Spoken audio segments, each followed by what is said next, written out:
जाती है। पहुंची तो उस धुंधली ने अपनी बहन को यह सारा वृत्तांत सुनाया, तो उसकी बहन भी उसके ही विचारों जैसी थी। उसने कहा कहीं फल खाने से भी पुत्र पैदा होता है कि ज्ञानी से ज्ञानी भिड़े तो ज्ञान दो गुना हो।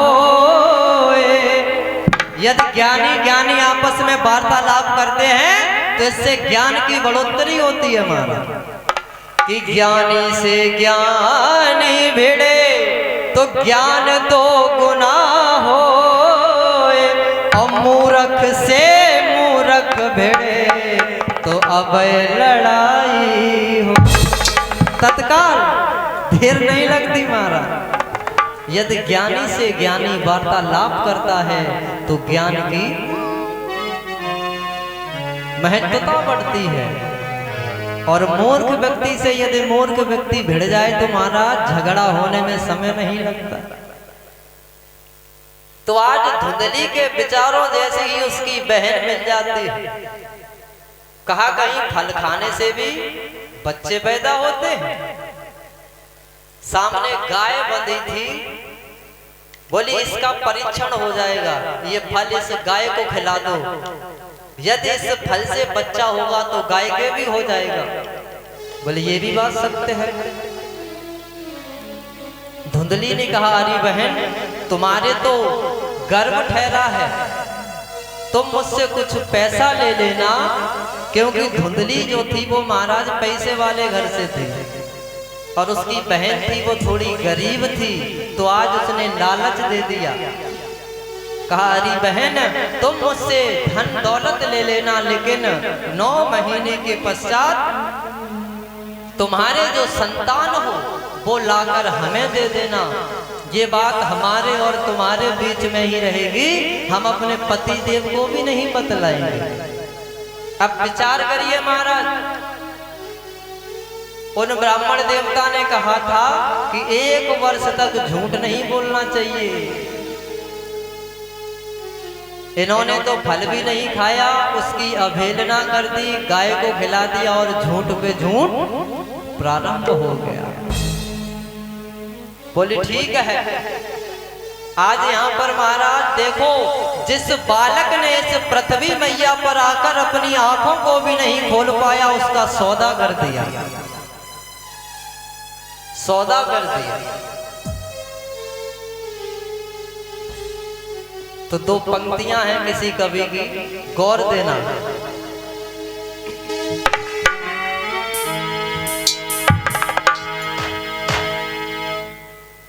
कि संसार भाव की मंडी है। जय जय। ये जो संसार सागर है ना, ये एक मंडी है महाराज। देखा होगा जब हम बाजार में भी जाते हैं, कोई सब्जी खरीदते हैं तो उससे भी मोल भाव करते हैं। ये कितने पैसे किलो दिए, ये किसने भाव। जो बच्चा इस संसार सागर में आकर अपनी आंखों को नहीं खोल पाया, आज उसका सौदा कर दिया। तो एक कवि का भाव है कि संसार भाव की मंडी है। जब मंडी है तो इसमें क्या होता है कि अनमोल रतन बिक जाते हैं, जाते हैं। संसार भाव की मंडी है, रतन बिक जाते हैं, बिक जाते हैं।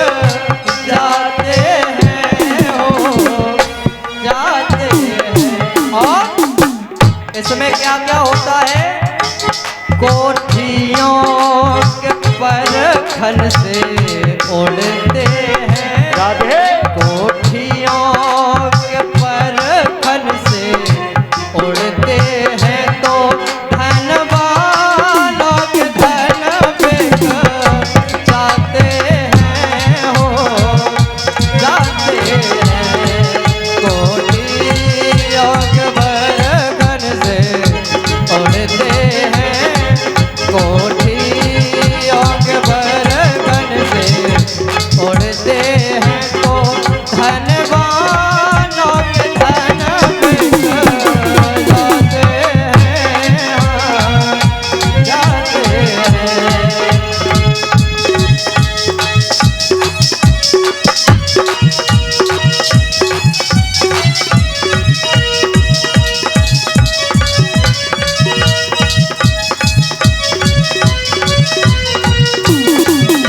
हरि बोल।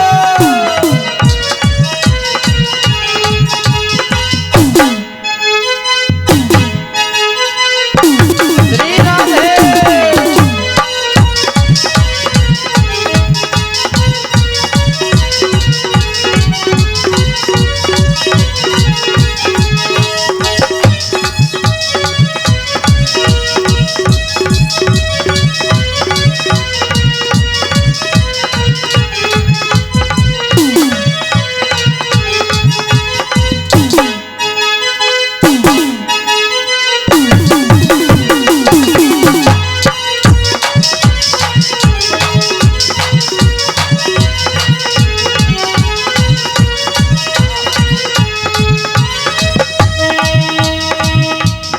और क्या बताया?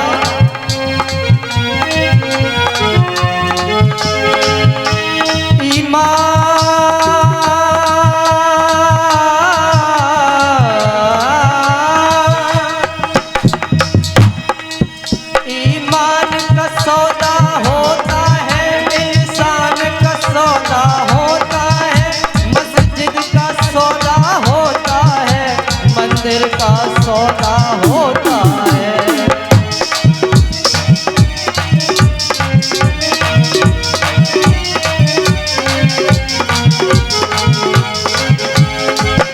क्या बताया कि ईमान का सौदा होता है, इंसान का सौदा होता है, और मस्जिद का सौदा होता है, मंदिर का सौदा होता है। संसार सागर में जो व्यक्ति आता है, यहाँ आने के पश्चात महाराज कोई चीज ऐसी बचती नहीं है जिसकी ये मानव कीमत ना लगा देता। अपने ईमान तक को बेच देते हैं लोग साहब, देखा है इन्हीं आंखों से।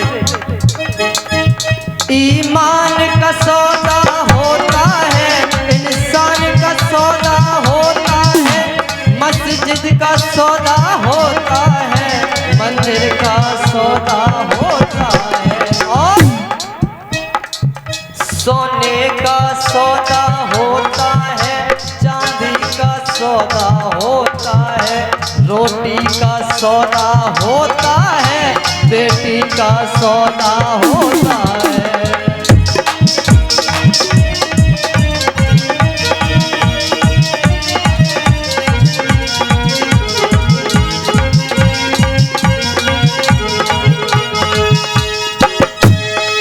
और क्या सोच रहे हो पहले चमन, क्या सोच रहे हो पहले चमन, हर चीज का सौदा होता है, होता है। तो मुल्लाओं के सजदे बिकते हैं, सुनिए, मुल्लाओं के सजदे यानी हमारे मुस्लिम भाई जो नमाज अदा करते हैं, उन नमाज का जो फल होता है वो भी बिक जाता है। और पंडितों के साथ क्या होता है हमारा कि मुल्लाओं के सजदे हाय बिकते हैं, मुल्लाओं के सजदे हाय बिकते हैं तो पंडित के भजन बिक जाते हैं, जाते हैं मुल्ला।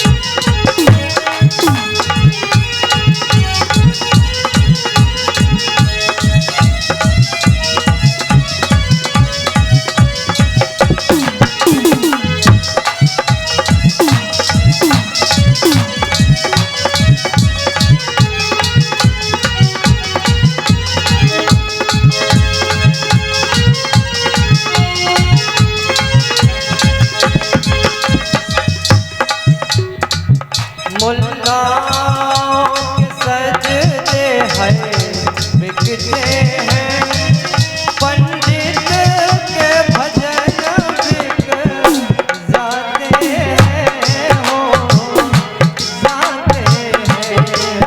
मुल्ला के सजदे हैं बिकते हैं, पंडित के भजन बिक जाते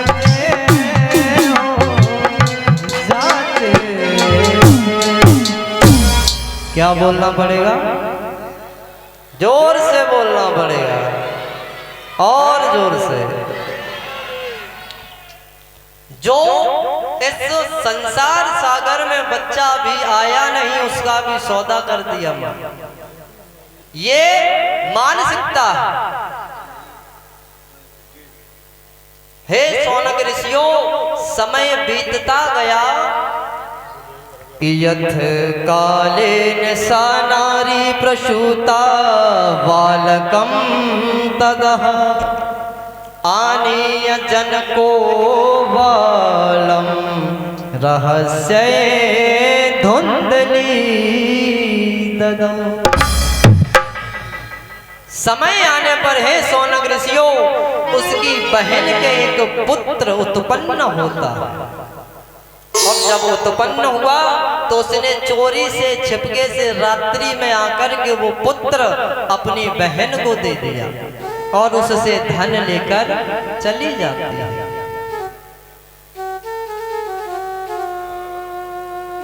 इधर त्रिमासे निर्गते चाथ साधेनो शुश्रुवे अर्भकम सर्वांगम सुंदरम दिव्यम निर्मलम कनकम प्रभम। 3 महीने और बीत जाने पर उस गाय से भी एक सुंदर दिव्य निर्मल स्वच्छ एक पुत्र उत्पन्न होता है। अब तो आत्मदेव ब्राह्मण को खुशी का ठिकाना ही नहीं रहा। ब्राह्मणों को बुलाया, वृद्धावलियों को बुलाया। आज उन्होंने अपने खजाने के दरवाजे खोल दिए, दोनों हाथों से लुटाने लगे। कहाँ महाराज एक पुत्र के लिए तरस रहे थे, आज 2-2 बेटे मिल गए। अपार खुशी है।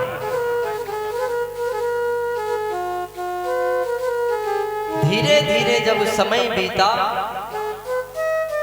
एक ब्राह्मण देव को बुलाया गया नामकरण के लिए। तो आत्मदेव ब्राह्मण ने उन ब्राह्मण देव से सलाह की और कहा कि मैं अपने मेरा नाम आत्मदेव है तो मैं अपने बेटे का नाम परमात्मा देव रखूंगा। अब बीच में धुंधली कूद पड़ी। कहा ये मेरा बेटा है, 9 महीने कोख में तुमने नहीं पाला, इसे हमने पाला है। यहां भी झूठ कि 9 महीने हमने इसे अपने उदर में रखा, तुमने नहीं। मेरा बेटा है, मेरा नाम धुंधली है तो मैं इसका नाम धुंधकारी रखूं। अब महाराज धुंधली का शाब्दिक अर्थ समझिए, धुंधली यानी जिसकी मति बुद्धि धुंधली हो वो धुंधली है। और जिस धुंधली बुद्धि के द्वारा किया गया कार्य होगा तो वो कैसा होगा महाराज? धुंधकारी। तो इसीलिए उसने अपने बेटे का नाम धुंधकारी रख दिया।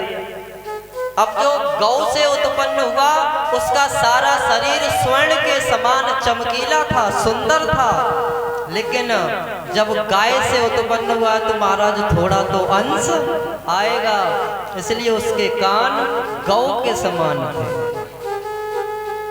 हमें भी अपने कानों को गौ के समान रखना चाहिए। कब? जिस समय कहीं भगवान की चर्चा हो रही हो, नाम की कथा हो रही हो, तो उस समय अपने श्रवणों को गाय के कान की तरह कर लेना चाहिए। और जिस समय कहीं पर कुकृत्य हो रहा हो, कुकृत्यता की, क्रूरता की बातें हो रही हो, उस समय अपने कान सर्प के समान कर लेने चाहिए, छोटे से, जिससे हमारे बुद्धि के अंदर वो दुर्बुद्धिता पूर्ण कार्य सुनाई कम दे, जिससे उनका असर हमारी बुद्धि पर, हमारी मति पर कम हो। तो आज आत्मदेव ब्राह्मण ने गौ से उत्पन्न बालक का, क्योंकि कान उसके गाय के समान थे, तो उसका नाम गौकर्ण रखा। तो गौकर्ण तो महाराज अपने पिता की राह पर चलने लगे, आश्रम में चले गए पढ़ने के लिए। धुंधकारी गांव में छोटे छोटे बच्चों को साथ लेकर कुत्तों के पिल्लों को ले जाता है और कुएं में डाल देता है। छोटे छोटे बच्चों को पकड़ता, कहता है चलो तुम्हें मैं भूत के अंडे दिखलाता हूँ, और कुएं में ले जाकर डाल देता है। क्रूरता करने लगा, बड़ा होने लगा। अब तो ये मदिरा पान करता है, वेश्यागमन करता है, जुआ खेलता है, माँ बाप को मारता है, पीटता है।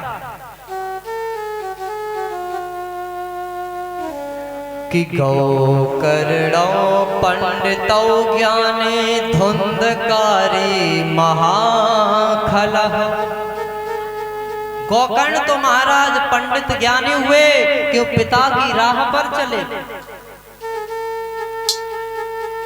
एक बात महाराज ध्यान रखना, छोटा बालक कोरा कागज होता है, उस पर जो लिखना चाहो, उसे जैसा बनाना चाहोगे वो वैसा बन जाएगा। आज गौकर्ण महाराज अपने पिता की बात को मानते हैं, तो आज वो एक ज्ञानी ध्यानी पुरुष बने। और धुंधकारी अपनी माँ की बातों में आ जाता है तो वो एक खलह यानी क्रूर व्यक्ति बन गया।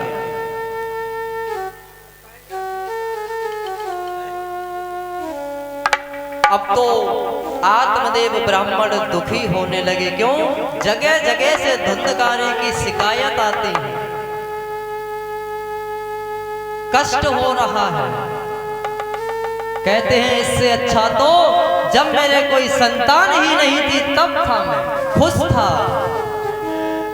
लेकिन आज मेरे 2 पुत्र हैं। एक पुत्र तो मेरा परम ज्ञानी है, वैष्णव है, मेरी बात को मानता है, मेरा आदर करता है, सम्मान करता है, लेकिन मेरा ये बेटा मेरी ना बात को मानता है, ना ही मेरा आदर सत्कार सम्मान करता है, दूसरों को कष्ट देता है। आज गौकर्ण महाराज गुरुकुल से पढ़कर वापस आते हैं तो आत्मदेव ब्राह्मण गौकर्ण महाराज से कहते हैं कि अरे गौकर्ण, तेरा भाई बहुत दुर्बुद्धिपूर्ण कार्य करता है, क्रूरताएं करता है, उसकी शिकायतें आती हैं, बहुत कष्ट पा रहा हूं। तो आज गौकर्ण महाराज अपने पिताजी को सांत्वना देते हैं और कहते हैं अरे पिताजी, कि यदि तुम्हें शांति की इच्छा हो, हे पिता, यदि तुम शांति की इच्छा रखते हो तो हम जैसा बतलाते हैं वैसा कर लीजिए, तुम्हारे मन को शांति मिल जाएगी। यदि तुम्हें शांति की इच्छा हो तो अरे सीधे बन को गबन करो।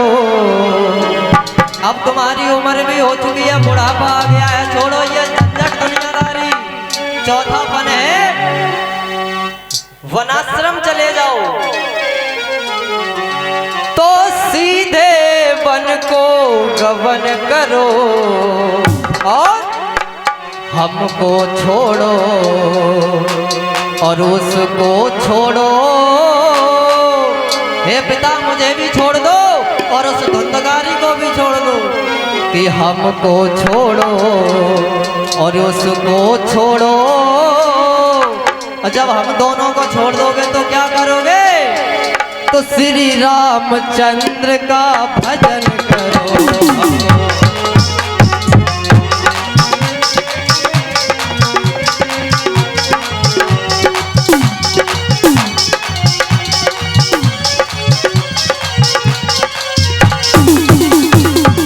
क्या यदि तुम्हें शांति की चाहो तो सीधे बन को गबन करो।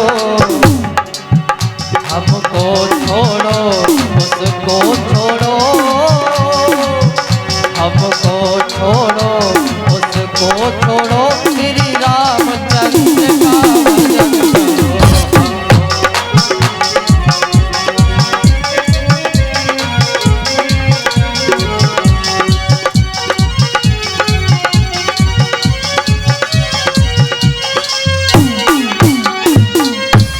अरे पिता आप हमें भी छोड़ दो हमारे हाल पर और उस धुंधकारी को भी छोड़ दो। आप अब वन के लिए गमन करें, वहां जाकर प्रभु का भजन करें, आपके मन को भी शांति मिलेगी। और समझाने लगे, हे पिता सुनो कि सुख को दिवैया जिन्हें जानत अजान सो, और छैया पे तो भैया को संग नाही दी है। और लाखहु उपाय हाय गवाए कहाँ दिल, और बिना राम प्रेम कहूँ शांति नाही है। हे पिता ना भाई संग देगा ना बेटा संग देगा, साथ जाएगा तो क्या तुम्हारे अच्छे कर्म ही तुम्हारे साथ जाएगा। अब आप इन दुनियादारी के झंझटों को छोड़ दो, भगवान का भजन करो, इसी में आपका भी भला है और इसका भी भला है। ना देखोगे ना लगेगी। ऐसा ही किया आज गोकर्ण की बात को मान करके आत्मदेव ब्राह्मण बन के लिए गमन कर जाते हैं। हे सूत जी महाराज कहते हैं, हे शौनक ऋषियों, पिता के वचनों को मान करके, बेटे के वचन को मानकर आज आत्मदेव ब्राह्मण वन में गए, वहां भगवान का भजन करने लगे। इधर गोकर्ण महाराज भी चले जाते हैं। अब तो ये स्वतंत्र हो गया, परम स्वतंत्र न सर पर कोई, जो दिखता है वही करता है। आज इसने अपनी मैया को डांटा फटकारा, बोली ला तिजोरी की चाबी दे। कहा बेटा तूने सारा धन गवा दिया, ज्वालय में, वैश्यालय में, मदिरा पान में। बोला देती है या नहीं? धुंधली मैया चूल्हे पर रोटी बना रही थी, उसी चूल्हे से लकड़ी को खींचा, कहा देख यदि चाबी देती है तो ठीक, नहीं तो इसी लकड़ी से तुझे मार दूंगा। आज धुंधली मैया ने चाबी तो दे दी, लेकिन लज्जा के वशीभूत होकर के वो घर से निकल जाती हैं। रात्रि के माध्यम दिखाई नहीं देता है, नजर भी कमजोर हो चुकी होती है।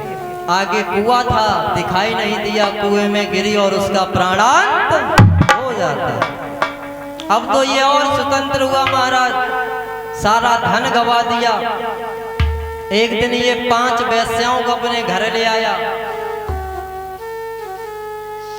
उन वेश्याओं ने कहा कि मुझे वस्त्र और आभूषण चाहिए, अब जब पैसा हो तभी तो दे।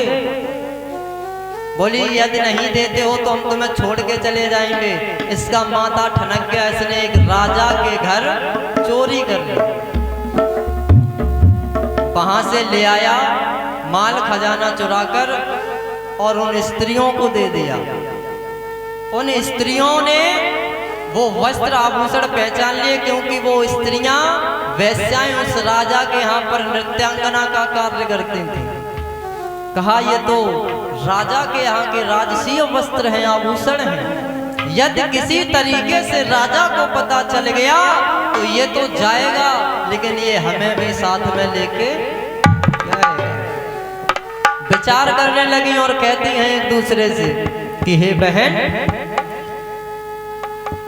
कि ये ठगी डकैती का पैसा,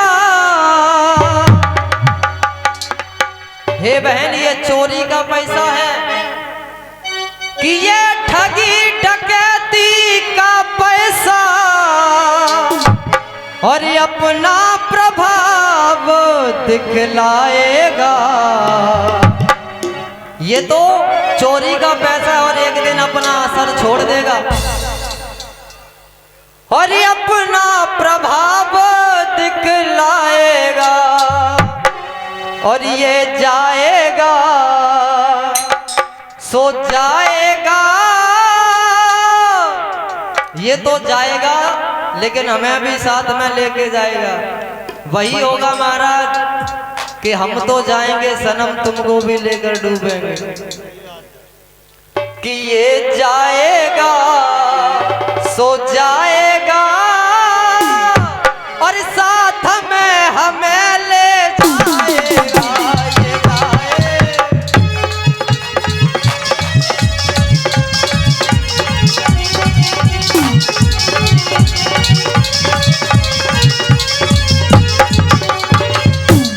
क्या ये ठगी डकैती का पैसा, ये ठगी डकैती का पैसा और ये अपना प्रभाव दिखलाएगा और ये जाएगा तो जाएगा साथ में हमें ले जाएगा। ये जाएगा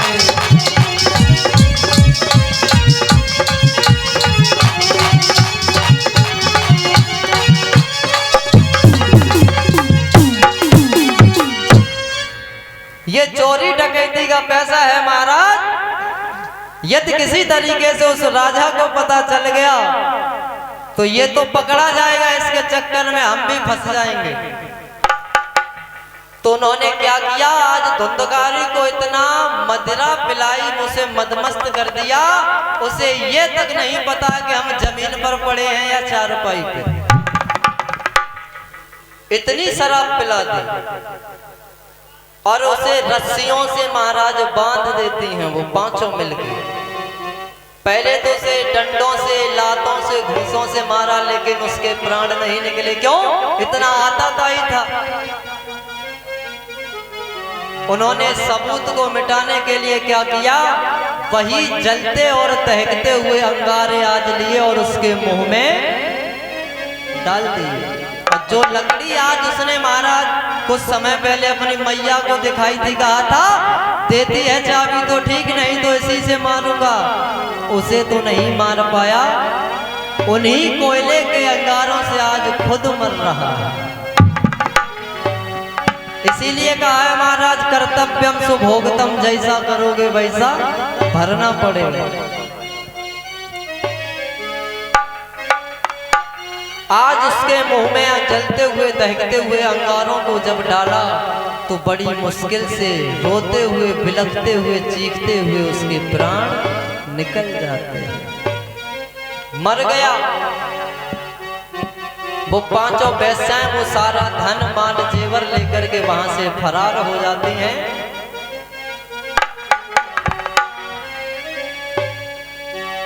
ये मरा, इससे अधोगति मिलती है महाराज, ये प्रेत योनि में जाता है। कुछ समय के पश्चात गोकर्ण महाराज तीर्थाटन करके वापस आए, और जिस समय को उन्हें सूचना मिली तो दुख हुआ। कैसा भी था लेकिन भाई था। आज गोकर्ण महाराज दुखी होते हैं।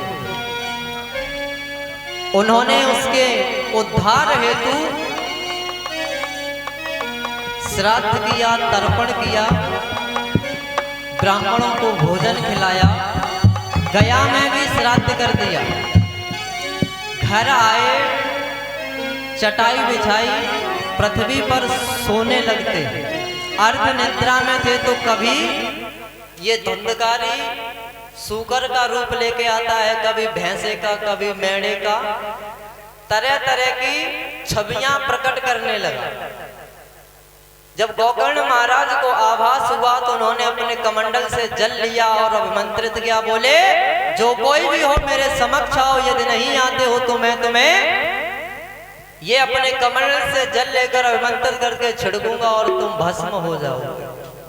अब तो ये रोते हुए अपने स्वरूप में आ जाता है। कहता है, अरे भैया कि अहम भ्राता त्वदीयो अस्मि धुंधकारी तनामतः स्वकीय नैव दोषेण ब्रह्मत्वं नासितं मया। अरे भैया, मैं तुम्हारा भाई धुंधकारी हूँ। अब मैं प्रेत योनि में बहुत कष्ट पा रहा हूँ।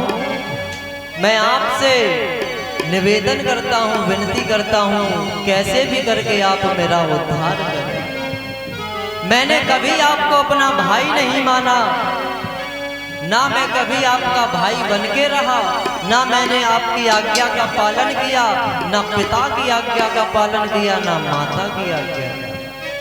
इस चीज का मुझे पछतावा अब हो रहा है। हे भैया, मैं इस प्रेत योनि में बहुत कष्ट पा रहा हूं, आप मेरा उद्धार करें किसी भी तरीके से। आज गोकर्ण महाराज कहते हैं, अरे मैंने तो तुम्हारा श्राद्ध तर्पण गया जी में भी कर दिया, फिर भी तुम मुक्त नहीं हुए। अब यहाँ पर महाराज दिमाग लगाने वाली बात है, सोचने वाली बात। हमारे शास्त्रों में ऐसा वर्णन आता है कि यदि जो व्यक्ति मुक्त ना होता हो और यदि उसका श्राद्ध गया जी में कर दिया जाए तो वो मुक्त हो जाता है। लेकिन गोकर्ण महाराज ने इस धुंधकारी का श्राद्ध तर्पण गया में भी किया, अन्य तीर्थों में भी किया, लेकिन ये मुक्त नहीं हुआ। क्यों नहीं हुआ पता है? जब भी तर्पण होता है किसी के नाम से तो उसका नाम और गोत्र बोलना पड़ता।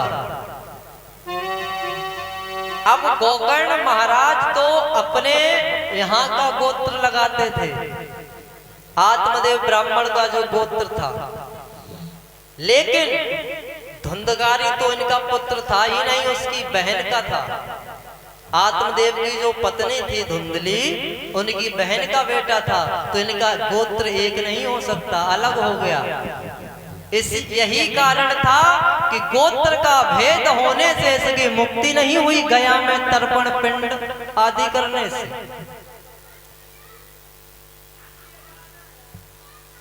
आज धुंधकारी रोकर के कहने लगा, अरे भैया कि मैंने परिवार विनाश किया। हे भैया, मैंने तो सदैव अपने घर का विनाश ही किया, कभी भला नहीं किया। कि मैंने परिवार विनाश किया, अब तुम उद्धार करो भैया, मैंने परिवार विनाश किया, अब तुम उद्धार करो भैया।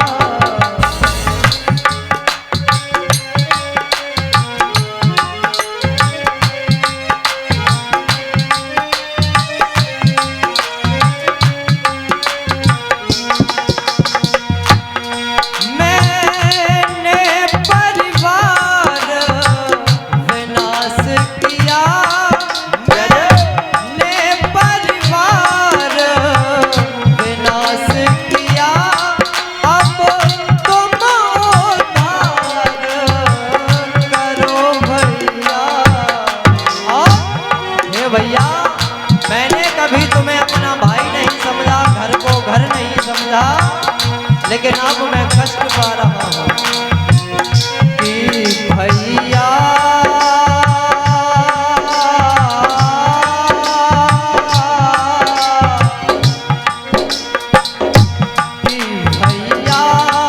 का भैया डूब रहा। हे भैया कैसा भी हूँ तुम्हारा भाई